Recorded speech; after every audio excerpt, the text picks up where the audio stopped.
계신 하나님 말씀 요한복음 1장 35절에서 42절까지 말씀, 요한복음 1장 35절에서 42절까지 말씀 한 절씩 교독하실 때 살아계신 하나님의 음성을 들으시기 바랍니다.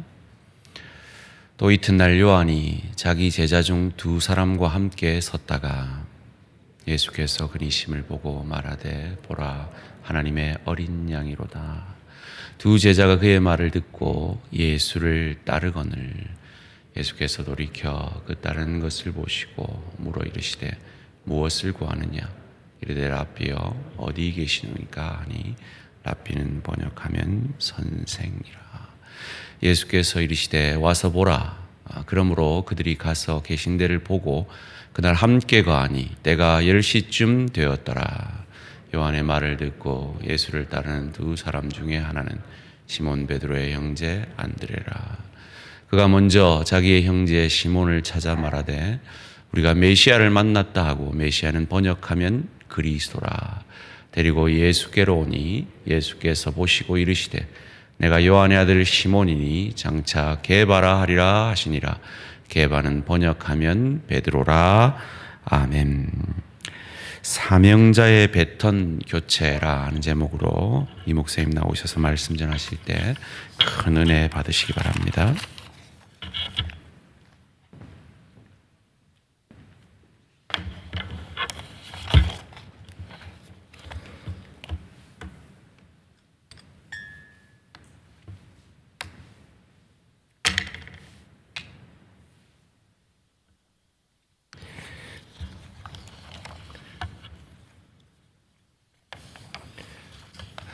반갑습니다, 성도님들. 오늘 말씀은 제가 원래는 한번 하고 원래 다음 본문을 넘어가야 되는데 오늘 말씀 내용이 너무 많아져서 오늘 한번 이 본문으로 말씀을 증거하고 다음번 수요 예배 때 또 같은 말씀으로 한 번 더 말씀을 나누어서 전하고자 합니다.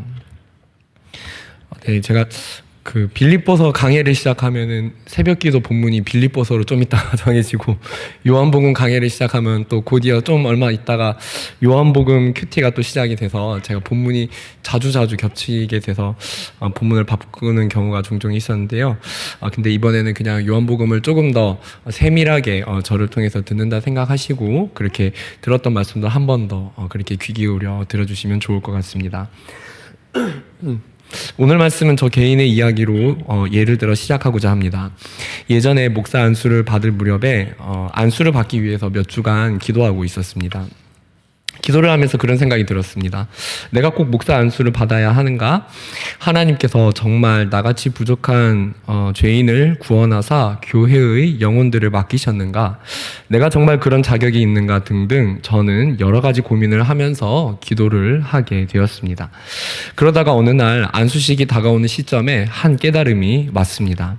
기도 중에 갑자기 머릿속에 저를 초등학교 시절부터 양육하셨던 교회의 교사분들이, 그분들의 얼굴이 한 사람씩 떠오르기 시작했던 것입니다. 그리고 그때 저는 기도 중에서 깨닫는 것이 있었습니다. 저라는 한 사람이, 저뿐만 아니라 다른 사역자들도 마찬가지겠죠. 저라는 이 한 사람의 이 목사로 서기까지는 하나님의 계획도 물론 있었겠지만 저 한 사람을 위해서 때때마다 수고하셨던 교사 한 분 한 분, 사역자 한 분 한 분, 그 분들이 때때마다 저의 곁에 있었다는 사실을 깨닫게 되었습니다. 때로는 철이 없기도 하고 예수님에 대해서 깊이 있게 잘 모르기도 하고, 어느 날은 교회 뒤에 담벼락에다가 불장난을 하다가 큰 불이 나게 할 뻔한 그런 한 아이를 곁에서 참아주시면서 길러주신 교사 한 분 한 분, 사역자 한 분 한 분, 양육하신 부모님, 하나님께서는 부족한 저 한 사람을 위해서 그런 헌신자 분들을 붙여주셨다는 것을 깨닫게 되었습니다. 그래서 그분들의 헌신이 없었다면은 제가 목사의 자리에 올 수 없었고 하나님의 사랑을 알 수 없었겠구나, 내가 예수님을 아는 자리에 이룰 수 없었겠구나 라는 것을 깨닫게 되었습니다. 그리고 더 나아가 제가 목사가 되어서 그분들의 섬김과 같이 그분들이 예수님을 닮아서 예수님의 제자가 되어서 저를 섬겨주신 것처럼 저 또한 영혼들을 섬겨야 한다는 영적 교훈을 하나님께서는 안수받기 전에 기도 가운데 깨닫게 하셨습니다. 사랑하는 성도님들, 하나님께서는 교회를 세워가시는데요. 오늘날도 교회의 다음을 이어가시는데요. 이처럼 하나님께서 교회를 세워가실 때는 저같이 부족한 사람을 세워가시기 위해서는 사람을 한 사람 한 사람, 성도님들 한 분 한 분을 사용하신다는 것입니다. 저처럼 부족한 자를 위해서 수많은 사람의 손길이 닿게 하셔서 그 섬김 때문에 부족하지만 저 같은 사람도 이렇게 복음을 증거할 수 있게 된 것입니다. 오늘 말씀의 제목이요, 사명자의 배턴 교체인데요. 우리가 흔히 바톤이라고도 하는데요, 릴레이를 할 때 주고받는 그 바톤을 말하는 것입니다. 하나님께서는 사명자의 배턴을 교체하시는데요, 이처럼 사람을 통하여 사람을 세우심으로 사람이 사람을 세우게 하셔서, 물론 궁극적으로 사람을 통하여 하나님이 세우시는 것이겠죠. 하나님께서는 사람을 세우심으로 배턴 교체를 이루어 나가십니다. 오늘 말씀에는 그와 같이 사명자의 배턴, 마치 릴레이 선수가 다음 선수에게 배턴을 넘기듯이 배턴 교체를 위한 과정들이 나타나고 있습니다. 오늘 우리가 읽은 말씀에는 중요한 시대적 교차점이 나타나고 있습니다. 오늘 말씀에는 예수님이 본격적으로 등장하시기 직전의 시대를 깨웠던 세례 요한, 그리고 그 시대의 주인이신 예수 그리스도, 그리고 그 다음 초대 교회의 지도자가 되었던 사도 베드로를 비롯한 제자들, 이렇게 주요한 각각 시대적 인물들이 한 내용 안에 다 같이 등장하고 있다는 것입니다. 그래서 오늘 이 말씀을 살펴볼 때 세례 요한의 시대에서 초대 교회로 넘어가는 것에 있어서 영향을 주었던 주요한 사실들을 우리는 발견할 수 있습니다. 사명자의 배턴 교체, 하나님께서는 우리 대한교회와 한국교회 그리고 열방의 교회에 다음을 이어나가시기 위해서 오늘날 하나님이 행하시는 일들이 무엇인지를 함께 알아가는 시간이 되기를 원합니다. 함께 은혜 받기를 원합니다. 사명자의 배턴 교체를 위해 하나님이 행하시는 일들이 무엇입니까? 그것은 첫 번째는 우리 함께 읽어보도록 하겠습니다. 첫 번째, 시작. 한 사람을 양육하게. 우리 이어서 35절과 36절 말씀을 함께 읽어보도록 하겠습니다. 35절 시작. 또 이튿날 요한이 제자 중 두 사람과 함께 섰다가 예수께서 거니심을 보고 말하되 보라 하나님의 어린 양이로다. 35절을 보시면은 성경이 또 이튿날이라고 시작합니다. 성경은 또라고 하면서 세례 요한의 반복된 행동을 강조하고 있습니다.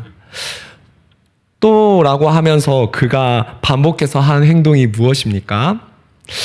35절에 다시 보면은 또 이튿날 요한이 자기 제자 중 두 사람과, 그러니까 또 한 행동이 무엇이었냐? 사도 요한이 이 성경책을 기록을 하면서 세례 요한을 보았는데 어떠한 행동을 하였는데 그가 반복해서 한 번 행동을 했는데 또다시 한 행동을 두 번째 기록을 하고 있다는 것입니다. 그렇다면 성경의 기자가 한 번을 기록하였는데 두 번을 기록하였다면은 그것은 굉장히 중요한 부분이라고 할 수 있겠지요.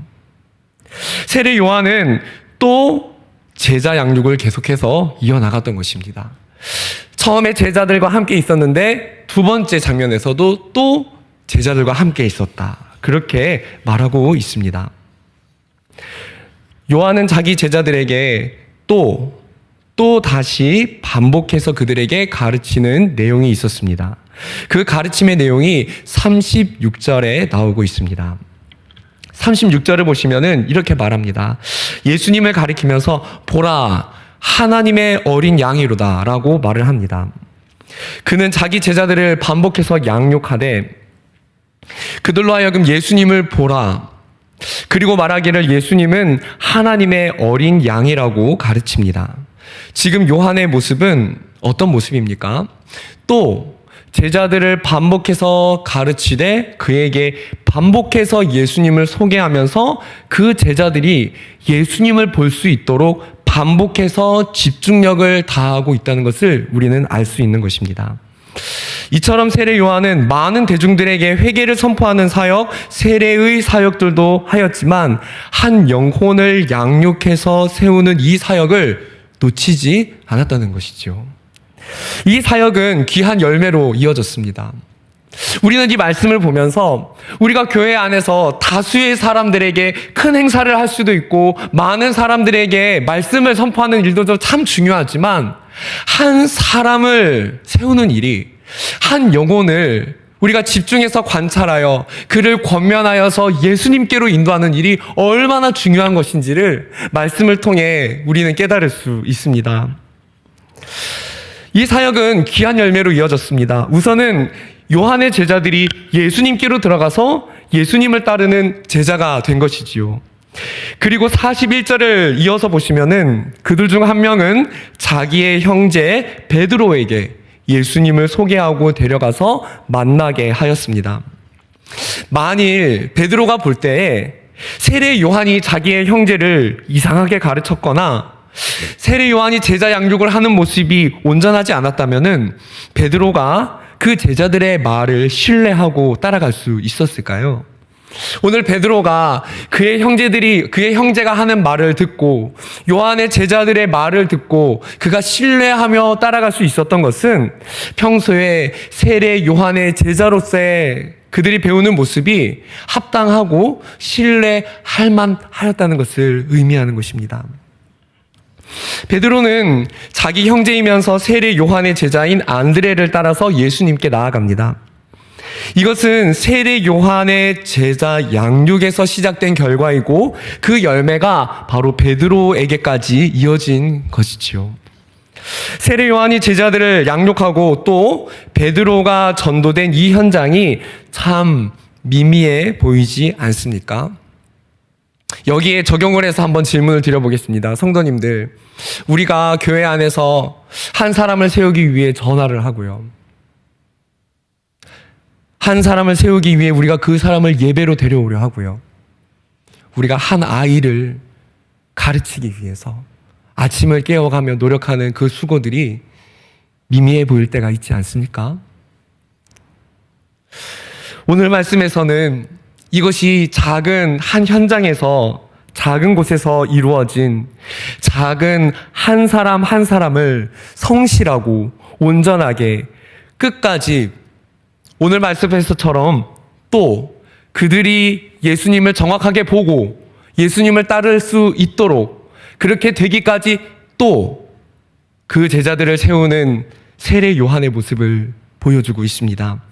그는 반복해서 예수님을 가르쳤고 결국에 그들은 예수님에게로 나아간 것이지요. 그리고요, 성도님들, 이 작은 움직임이 왜 중요한 줄 아십니까? 이 작은 한 사람 한 사람이 세례 요한이 양육하고 또 예수님을 가르쳐 주었던, 또 키워내었던, 반복해서 관리하고 관심을 가져주었던 그 제자들이 초대교회를 세워나가는, 초대교회의 사람들을 지도하는 영적인 지도자가 되었다는 사실입니다. 사랑하는 성도님들, 오늘 우리가 한 사람에게 영향력을, 한 사람에게 관심을 가지고 한 사람이 세워진다는 것은, 그것은 우리가 이후에 어떤 열매가 맺힐지, 교회를 세워나가는 하나님의 뜻을 우리는 다 알 수 없는 것입니다.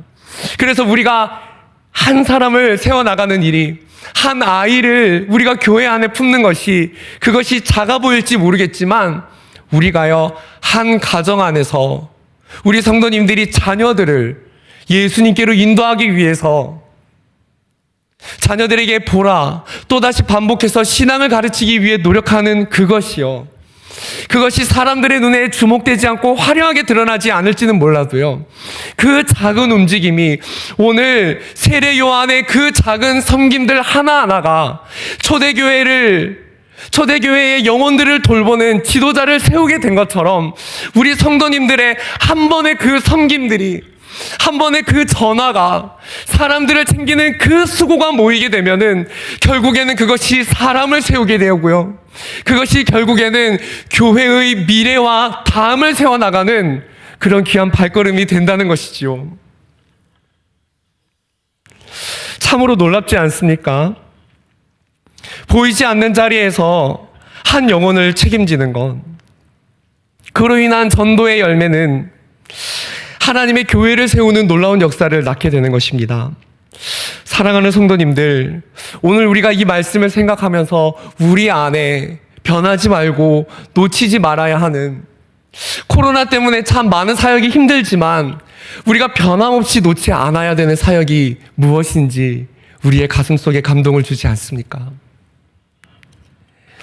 사명자의 배턴을 넘겨주기 위해서 오늘 사역이 많이 힘들지만 그럼에도 불구하고 하나님이 우리로 하여금 감당케 하실 수 있는 그러한 일들이 우리의 눈에 들어오지 않습니까?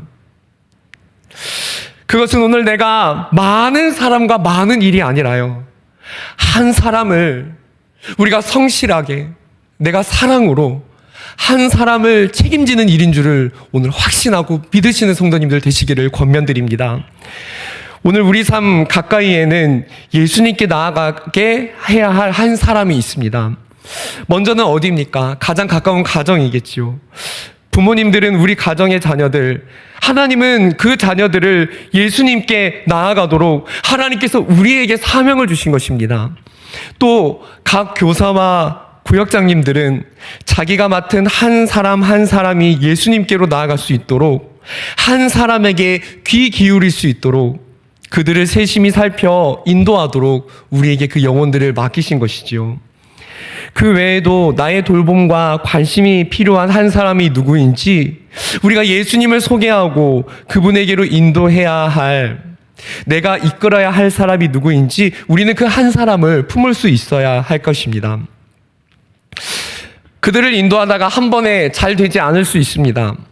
그러나 세례 요한을 보십시오. 또 오늘 말씀에서 또다시 등장하여 또 제자들과 함께 서서 그들을 가르치기 위해서 세례 요한은 인기도 많았고 그 당시에 참 많은 영향력이 있었고 대중들이 세례 요한을 주목하였지만 그 화려한 사람들이 주목하는 자리가 아니라 조용한 자리에서 한 사람 한 사람을 일깨우고 예수님께로 인도하는 그 사역을 오늘도 또 성도님들, 우리가 영혼들을 세우다가 낙심한 우리에게 하나님이 오늘 말씀하시는 것입니다. 낙심하였지만 그것이 소망이 있다고, 우리가 섬기는 한 사람 한 사람을 예수님께로 인도하시기 위해서 우리 성도님들이 때로는 힘든 가운데 그 영혼들을 섬겼던 일을 하나님이 기억하시면서 그 일이 정말 귀하다, 그 일이 하나님이 받음직하다, 우리의 작은 그 한 번의 섬김이 우리 교회의 미래를 책임지고 한국 교회의 미래를 책임지고 이 열방의 미래의 교회를 세우는 일이라는 것을 오늘 우리에게 위로하시고 우리 교회의 그 사역이 멈추지 않기를 우리에게 원하시는 것입니다. 성도님들, 어려운 시대라도 영혼을 세우는 그 한 사람을 세우는 일만큼은 멈추지 않으시는 귀한 성도님들 되시기를 주님 이름으로 축원드립니다. 다음으로 예수님께서 사명의 배턴 교체를 위해서 하시는 두 번째 일이 무엇입니까? 우리 두 번째 함께 읽어보도록 하겠습니다. 두 번째, 시작. 예수님의 모습을 보여주는, 우리 38절과 39절 말씀을 함께 읽어보도록 하겠습니다. 38절 시작. 예수께서 돌이켜 그 따르는 것을 보시고 물어 이르시되 무엇을 구하느냐? 이르되 랍비여 어디 계시오니까 하니, 랍비는 번역하면 선생이라. 예수께서 이르시되 와서 보라. 그러므로 그들이 가서 계신 데를 보고 그날 함께 거하니 때가 10시쯤. 세례 요한은 제자들에게 예수님을 보라고 반복해서 말하고 있습니다.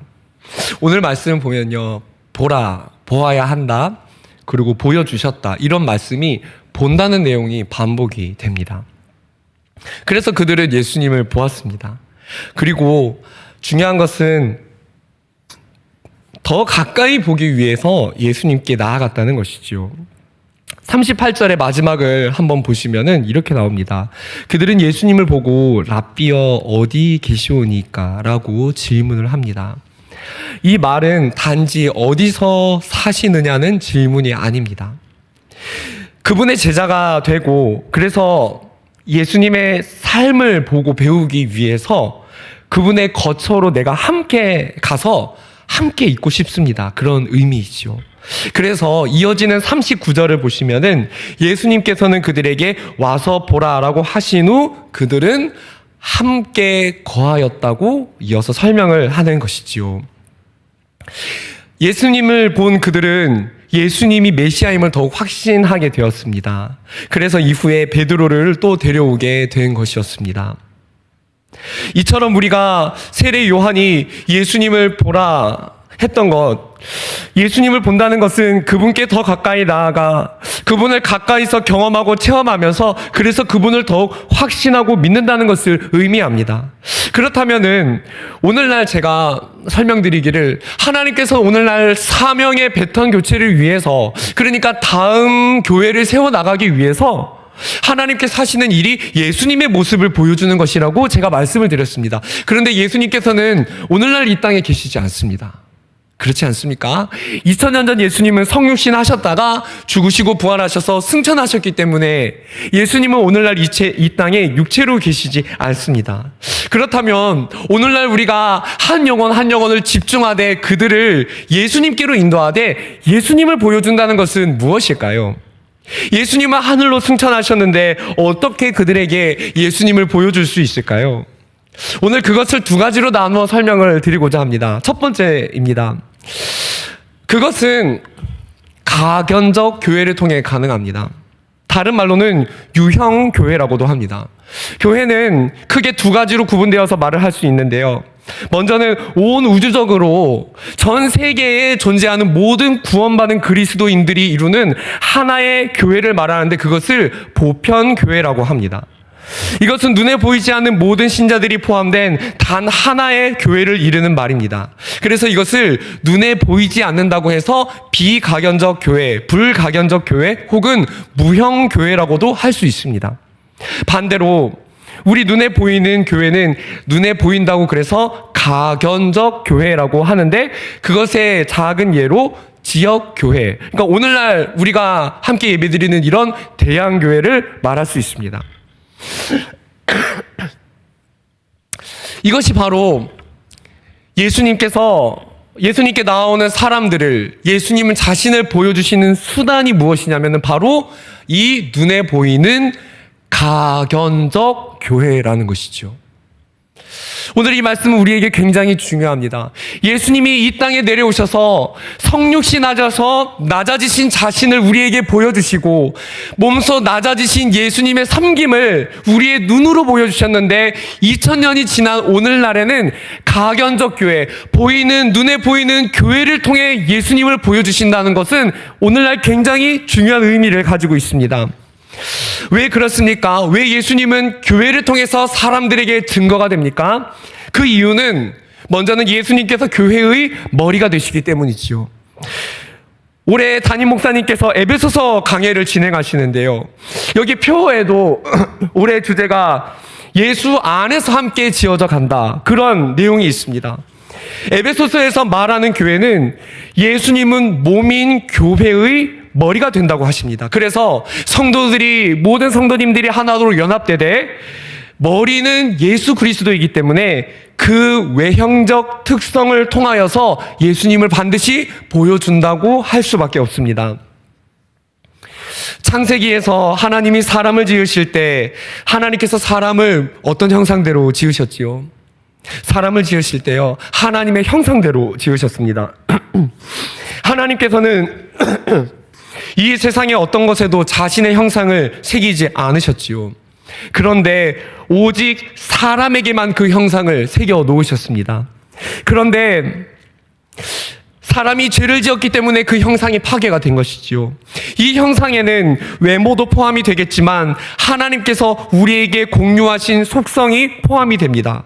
그중 대표적인 것이 사랑이겠지요. 우리가 마음을 가지고 우리가 마음의 구조가 있어서 사람을 사랑할 수 있는 것.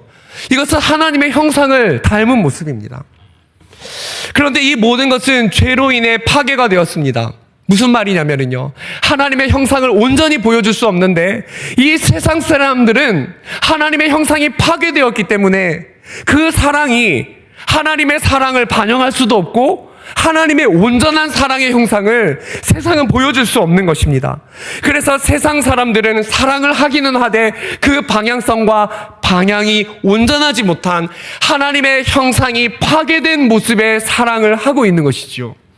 즉 하나님이 없는, 하나님이 존재하지 않는 사랑이기 때문에 그 사랑은 영원할 수 없고 그 사랑을 완전할 수 없어서 사람의 마음에 갈증을 주고요, 공허함을 느끼게 되는 것입니다. 그런데요, 예수 그리스도의 보혈로 우리는 그 형상이 회복이 되는 것입니다. 그분과 연합함으로 우리는 하나님의 형상을 회복하게 된 것입니다. 사람은 예수 그리스도를 통하여 하나님의 형상이 회복된 것인데 그 형상의 모습이 각 성도님들 개인을 통해서 나타나되 바로 그 완전체는 교회를 통하여 사람들이 서로 맞지 않는 그 모습이 연합하게 될 때에 그리스도의 사랑의 섬김의 형상이 나타나게 되면서 바로 예수님의 모습이 교회를 통해 드러나게 되는데 그것이 바로 가견적 교회인 것입니다.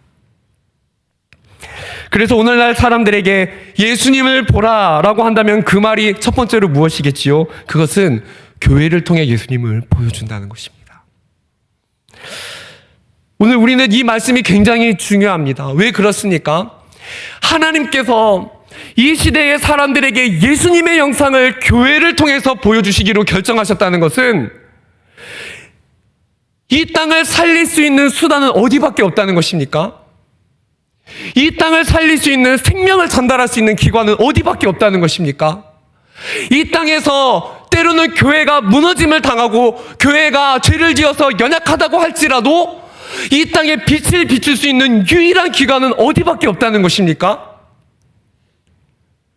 아무리 교회가 타락하고 무너진다 하더라도요, 세상 사람들이 교회를 욕한다고 할지라도요, 그래도 하나님이 사용하시는 이 시대의 수단은 무엇이란 말입니까? 그것은 2000년 전도 지금도 변치 않게 하나님은 교회를 사용하시는 것입니다. 사랑하는 성도님들, 세상은 교회가 넘어져서 교회를 욕할지 몰라도요, 하나님은 오늘도 교회를 사랑하십니다. 왜냐하면 자신의 핏값을 주고 교회를 사셨기 때문에 하나님은 십자가에서 내어주신 사랑으로 그분의 핏값을, 대가를 지불하고 사신 교회를 절대 포기하는 법이 없습니다. 그리고 하나님께서는 성령을 통하여 우리에게 말씀하시고, 그래서 반드시 자기의 피로 사신 교회를 경성하시고, 그래서 우리를 일깨우셔서 교회로 하여금 다시 일어나게 하시고, 그래서 그 교회를 통해 복음을 증거하시는 분이 바로 그리스도이십니다. 그래서 사람들이 뭐라 하건 교회의 주권은요, 그리스도께 있습니다. 교회를 세워나가고 통치하시는 분은 사람이 아니라 교회입니다. 보편적 교회는 하나님이 다스리시고 하나님이 자기의 주권 속에서 교회를 세워나가시는 것입니다. 성육신하셨던 예수님은 이 땅에서 사람들의 눈에 보이도록 자신의 육신을 보여주셨지요. 그런데 오늘날 예수님은 사람들의 눈에 보이도록 성육신하셨던 예수님께서는 가견적 교회를 통해서 오늘날 역사하고 계시다는 것입니다. 그리고 성육신하셔서 낮아지신 예수님의 사랑을, 우리가 그 사랑을 배우고 실천함을 통해서 교회를 통해 예수님의 형상이 오늘날 드러나게 되는 것이지요. 예수님은 이 땅에서 자신을 보여줄 수 있는 수단을 교회 말고는 세우신 적이 없습니다. 그래서 때로는 교회의 모습이 흔들려 보여도 여전히 소망이 교회에 있는 것입니다. 교회의 주인이신 예수님께서는 성령을 통하여, 예수님은 성령을 통하여 우리 성도님들에게 말씀하시고 교훈하시고 일깨우셔서 넘어짐을 회개케 하시고 다시 성화를 이루어 가게 하십니다.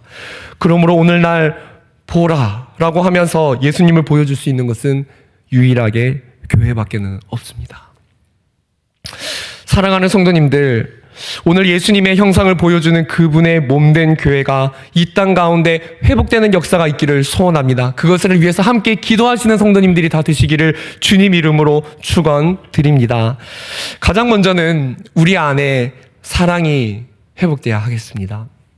왜 그렇습니까? 가견적 교회는 예수님을 보여주는데 예수님을 가장 잘 표현할 수 있는 것이 무엇입니까? 성육신 하신 예수님, 오늘 말씀에 성육신 하신 예수님을 보게 되었는데 그분 자체를 보는 그 은혜가 무엇입니까?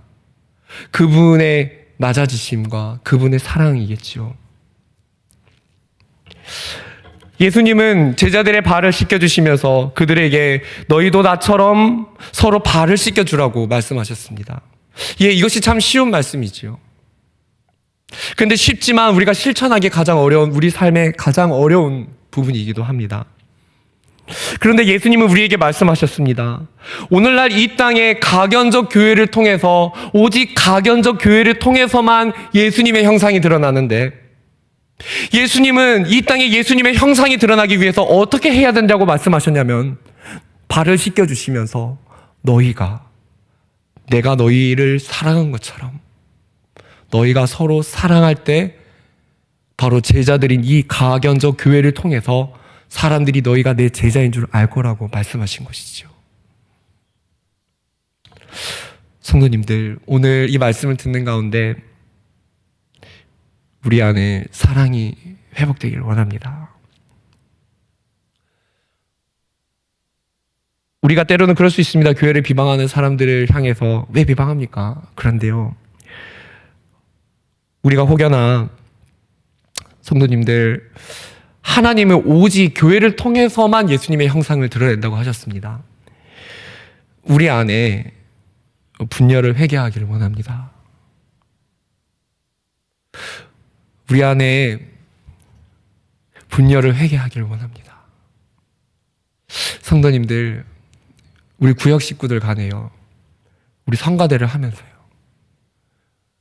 우리 사역을 하면서요, 내 마음에 서로를 용서하지 못하였고, 예수님이 나를 위해 십자가를 지어주시고 예수님이 나의 발을 씻겨주셨는데 내가 예수님을 생각하지 못해서, 내가 봉사하다 보니까 내가 그 사랑을 생각하지 못해서 우리 교회 안에 혹여나 마음으로 분열하고 있고 내가 사람을 미워하고 있다면요, 오늘 그 미움을 주님 용서하여 주시옵소서. 오늘 예수님이 이 땅의 하나님의 형상은 오직 교회를 통해서만 나타난다고 말씀하셨는데, 가장 중요한 것은 우리가 서로 사랑할 때에 가견적 교회를 통해 예수님의 형상이 나타난다고 하셨는데, 우리가 혹여나 그래서 몸된 교회를 드러내지 못한 우리의 잘못이 있지는 않은지 오늘 우리 스스로를 돌아보고요, 우리가 때로는 남을 원망하고 손가락질하고 뒤에서 남을 사랑하지 못한 미움의 죄들이 있는지 우리 스스로를 돌아보길 원합니다. 때로는 우리는 그런 생각 가질 때가 있습니다. 다른 집사님과 권사님들, 다른 장리 집사님들 뒤에서 그 사람들이 잘 될 때, 남들이 잘 되는 것을 시기 질투하고요, 비방하기도 하고요, 우리의 마음속에요, 나도 모르게 이렇게 편을 가를 때가 있습니다. 최근에 우리 신목사님을 통해서 그런 말씀이 전파되기도 했는데요, 나는 바울에게, 나는 베드로에게, 우리 마음 안에도 혹여나 그런 마음이 있지는 않습니까? 예, 성도님들, 그럴 수 있습니다. 그런데 성도님들, 오늘 성령님께서, 예수님께서 오늘 성령님을 통하여 이 시간을 통해 말씀하십니다.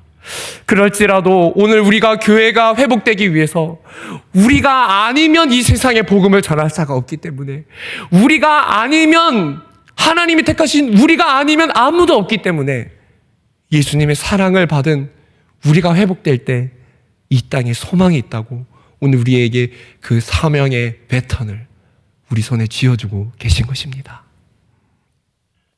사랑하는 성도님들, 오늘 이 시대의 등불이 어디에 있습니까?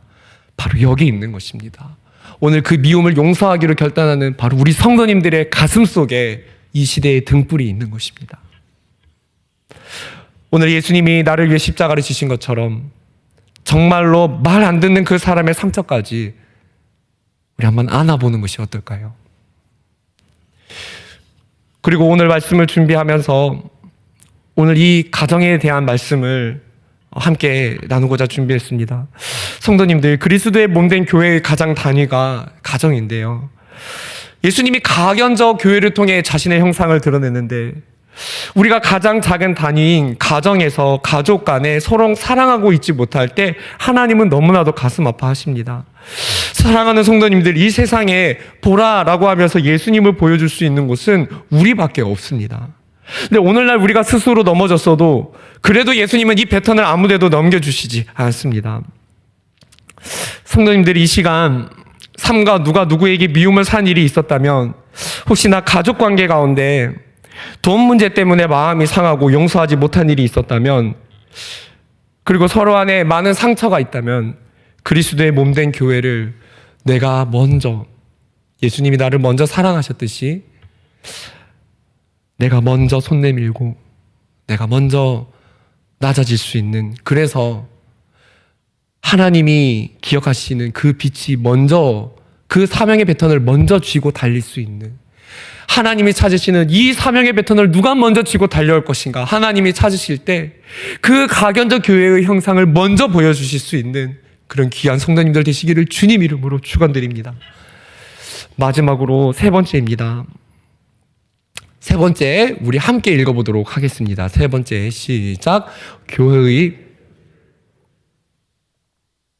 42절 말씀을 함께 읽어보도록 하겠습니다. 42절 시작. 데리고 예수께로 오니 예수께서 보시고 이르시되 내가 요한의 아들 시몬이니 장차 게바라 하리라 하시니라. 게바는 번역하면 베드로라. 지금 베드로가 예수님 앞으로 나아왔습니다. 그리고 베드로는 성육신하신 예수님을 보는 동시에 그에게 말씀하시는 예수님의 음성을 들었습니다. 그렇지 않습니까? 우리는 여기서 중요한 문제에 직면하게 됩니다.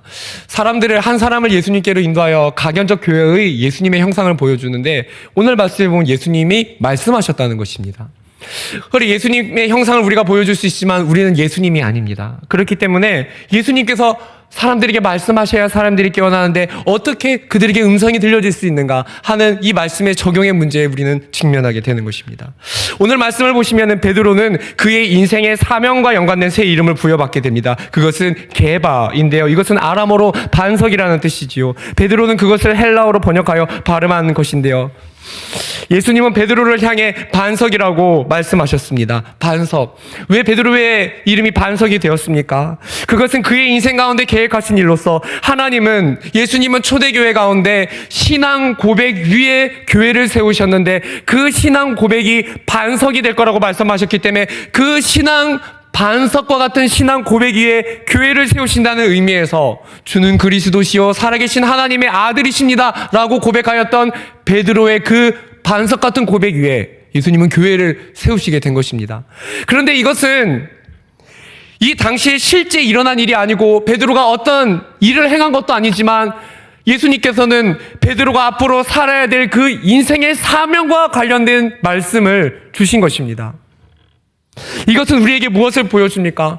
우리의 인생은, 우리가 데려오는 한 영혼은 예수님의 말씀을 들을 때에 그의 인생의 미래를 설계할 수 있고, 우리 인생의 방향에 대해서 하나님의 계획이 무엇인지 알 수 있는 것은 예수님의 말씀이고, 더 나아가 오늘날 우리 교회를 향해서, 오늘날 한국교회와 우리 교회가 앞으로 나아가야 될 미래적인 방향을 발견할 수 있는 것은 어디서 가능하다는 것이지요?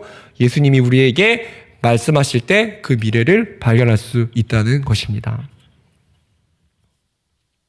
우리는 인생의 미래를 알 수 없습니다. 그러나 예수님이 우리에게 말씀하실 때 우리 인생의 목적과 방향을 알게 됩니다. 자, 그렇다면 우리는 예수님이 하시는 말씀을 들어야 되는데 오늘날 예수님이 말씀하시는 자리는 어디입니까? 그 자리는 바로 가견적 교회의 말씀 선포의 자리, 예배인 것입니다. 가견적 교회의 예수님이 말씀하시는 자리가 예배라는 사실을 오늘날 중요한 교훈을 줍니다. 왜 그렇습니까? 오늘날 사람들이 만약에 교회가 무너졌다고 말하면 교회를 회복하기 위해서 가장 먼저 무엇이 회복돼야 된다는 사인입니까? 만약에 교회가 부패했다고 말한다면 무엇이 가장 무너졌다는 사인입니까? 그것은 하나님의 말씀의 재단에 영향이 왔다는 사인이고, 오늘날 하나님이 기대하시는 교회의 모습은 올바른 말씀이 시행이 되고 그 말씀이 힘있게 선포되고 예배가 회복되는 것을 하나님이 누구보다 원하신다는 것이지요.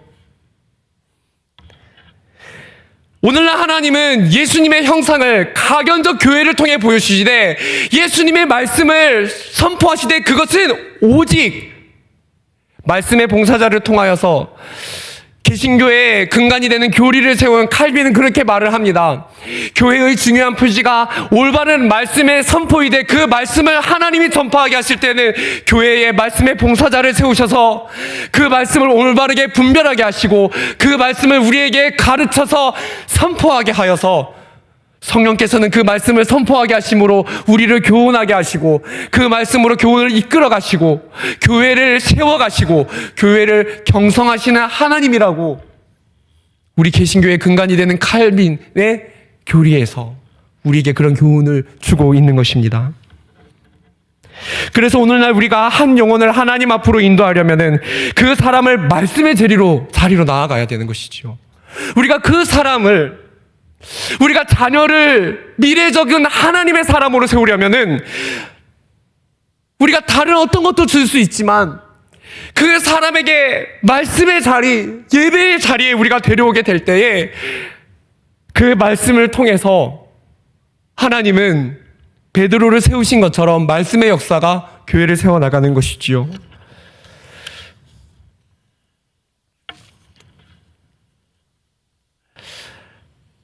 종교개혁자들은 가견적 교회의 표지 중에 세 가지를 말하였습니다. 그러니까 교회의 표지라는 것은 그 당시에 카톨릭의 거짓된 교회관이 많았기 때문에 참 교회를 세우기 위해서 참 교회가 갖추어야 할 하나님의 모습이 무엇인가를 세 가지를 말하였는데, 그것이 첫 번째가 올바르고 순수한 말씀의 전파였고, 두 번째가 성례, 그리스도께서 제정하신 성례의 올바른 시행이었고, 세 번째가 권징의 시행이었습니다. 이처럼 가견적, 그러니까 눈에 보이는 예수님의 형상을 드러낼 수 있는 가견적 교회의 주요한 특징 중에 하나가 무엇이냐면 그것이 바로 말씀의 선포라는 것입니다. 그만큼 이 땅에 참 교회가 세워지기 위해서는 하나님의 나라가 멈추지 않는데 하나님께서 오늘날도 교회를 세워가시는 유일하고 확실한 방편이 무엇이냐면 그것이 하나님의 말씀이라는 것입니다. 바로 그 말씀이 있기 때문에 말씀 속에서 우리가 그리스도의 사랑을 배우게 되고, 말씀 속에서 그리스도께서 우리의 심령을 일깨우기 때문에 우리는 서로 사랑하고 성화를 이루어갈 수 있는 것이고요. 이 말씀이 없다면 우리는 교회의 방향을 알 수 없는 것이지요.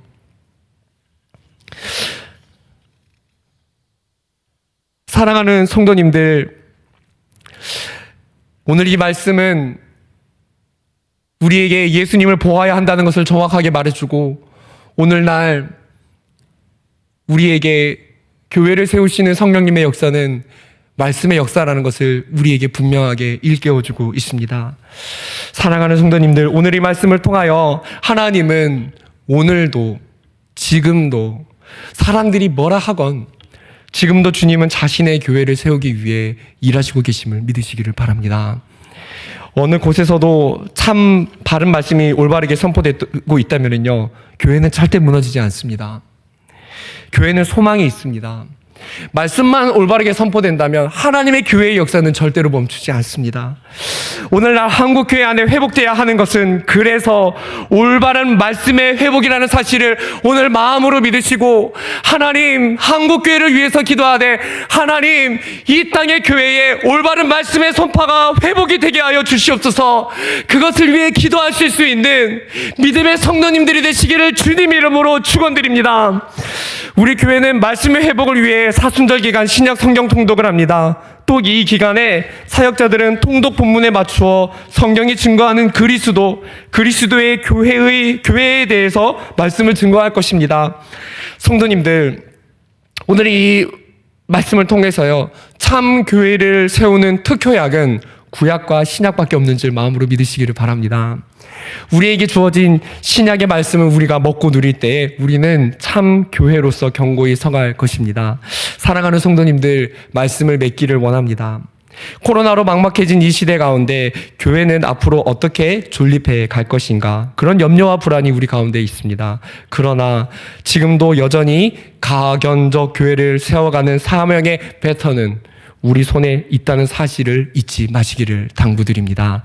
지금 우리 손에 있는 이 사명의 패턴을 잘 잡고 달려서, 하나님께서 이 패턴이 너에게 있다라고 할 때 이것을 잡고 달려서 참 교회의 표지를 이 땅에 드러내고 교회의 회복에 쓰임 받으시는 귀한 성도님들 되시기를 주님 이름으로 진심으로 축원드립니다. 이 시간 우리 함께 우리 찬양하며 나아가도록 할 텐데요. 우리에겐 소원이 하나 있네. 우리 이 찬양 함께 부르도록 하겠습니다.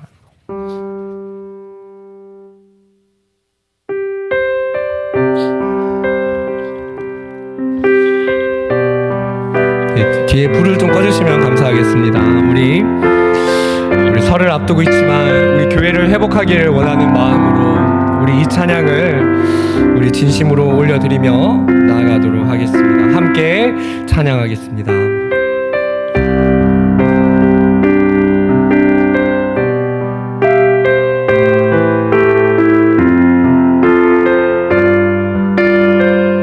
우리에겐 소원이 하나 있네.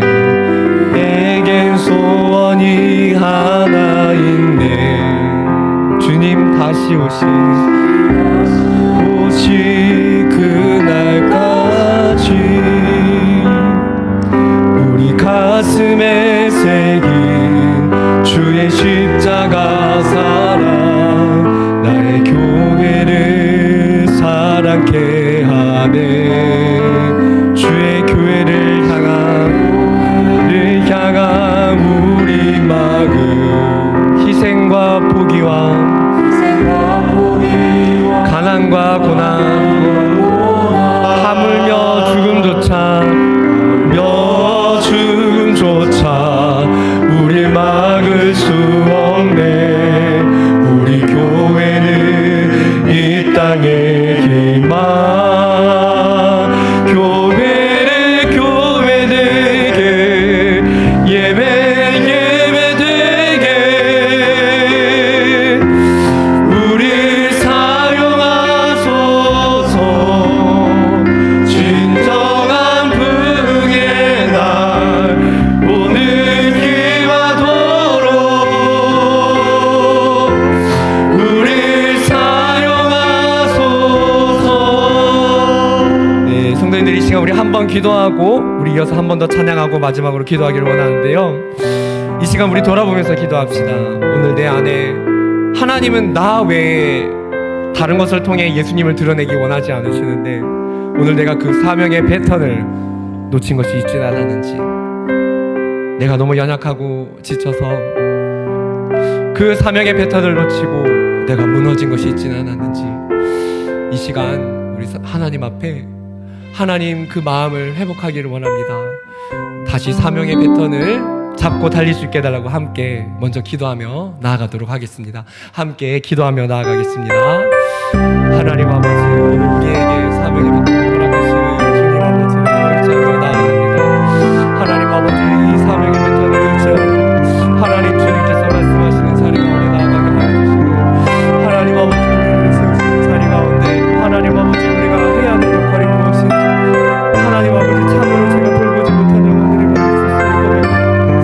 하나님 아버지 내 안에 영혼들에 대한 사랑이 부족하고 하나님 영혼들에 대한 사랑이 부자였음을 고백합니다.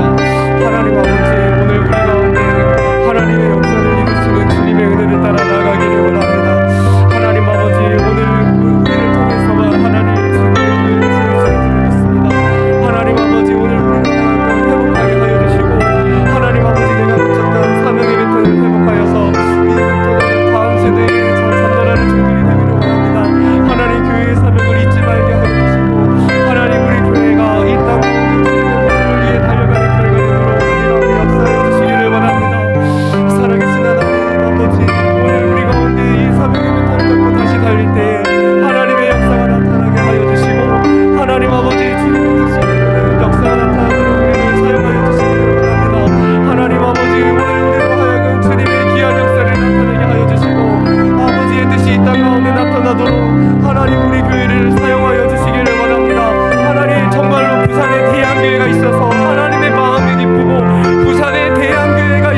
성도님들, 이 시간 우리 교회를 위한 3가지 기도 제목을 함께 나눠드리겠습니다. 이 기도 제목을 읽고 우리 찬양 한 번 더 하고 우리 기도하며 나아갈 텐데요.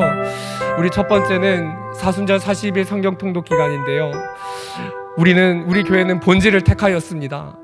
이 시간 함께 기도할 때 하나님, 예배와 말씀이 흥황하는 역사가 있게 하여 주십시오. 그것이 온라인이든 대면이든 말씀을 사모함이 회복이 되게 하여 주시옵소서. 그래서 그 신약의 특효약으로 우리가 고침받기를 원합니다. 그렇게 기도하고요. 예배가 회복되기를 소원하며 기도하고요. 두 번째, 마지막 전교인 특별 새벽 기도회가 있는데요. 온 가족이 다 함께 할 것입니다. 하나님, 이 시대에 가경교회를 통해 오직 예배를 통해서 말씀하신다고 하셨는데, 이 예배를 통해 온 세대가 함께 회복되는 이 부산 땅에 대한교회가 소망이 있는 그런 역사가 우리 가운데 한번 일어나게 하여 주시옵소서. 세 번째 기도할 때요, 하나님, 코로나가 아무리 힘겼지만 이 한국교회의 다음에 사명의 패턴을 준비하는 대한교회가 되게 하여 주시옵소서. 이 사명을 감당하게 하여 주시옵소서. 우리 찬양 부른 후에 우리 주여 한번 외치고 함께 기도하며 자유하도록 하겠습니다. 우리에게 소원이 하나 있네. 찬양하겠습니다.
대한교회를 사용하실 줄 믿습니다. 성도님들, 이 시간 우리 마음을 하나로 모아 합심하여 함께 기도하며 나아가도록 하겠습니다. 성령님 역사하여 주시옵소서. 우리 주여 한번 외치면서 간절히 기도하고 자유하도록 하겠습니다. 함께 기도합니다.